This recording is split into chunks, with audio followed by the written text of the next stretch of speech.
Chapter 1, Text 36. Sin will overcome us if we slay such aggressors. Therefore it is not proper for us to kill the sons of Datra and our friends.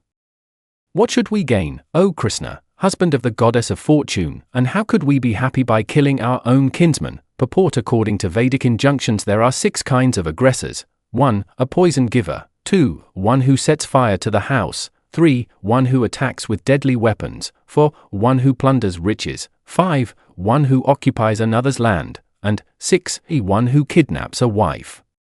Such aggressors are at once to be killed, and no sin is incurred by killing such aggressors. Such killing of aggressors is quite befitting any ordinary man, but Arjuna was not an ordinary person. He was saintly by character, and therefore he wanted to deal with them in saintliness. This kind of saintliness, however, is not for a kshatriya. Although a responsible man in the administration of a state is required to be saintly, he should not be cowardly. For example, Lord Rama was so saintly that people even now are anxious to live in the kingdom of Lord Rama Ujaya, but Lord Rama never showed any cowardice. Ravana was an aggressor against Rama because Rava kidnapped Rama's wife, Sta with Macron, but Lord Rama gave him sufficient lessons, unparalleled in the history of the world.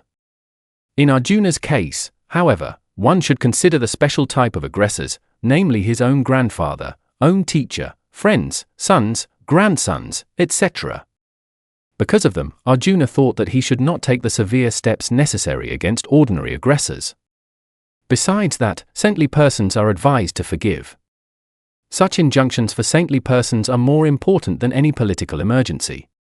Arjuna considered that rather than kill his own kinsmen for political reasons, it would be better to forgive them on grounds of religion and saintly behavior. He did not, therefore, consider such killing profitable simply for the matter of temporary bodily happiness. After all, kingdoms and pleasures derived therefrom are not permanent, so why should he risk his life and eternal salvation by killing his own kinsman? Arjuna's addressing of Kisma as Madhava, or the husband of the goddess of fortune, is also significant in this connection.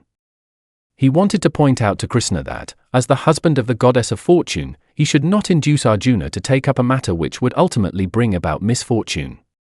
Krishna, however, never brings misfortune to anyone, to say nothing of his devotees.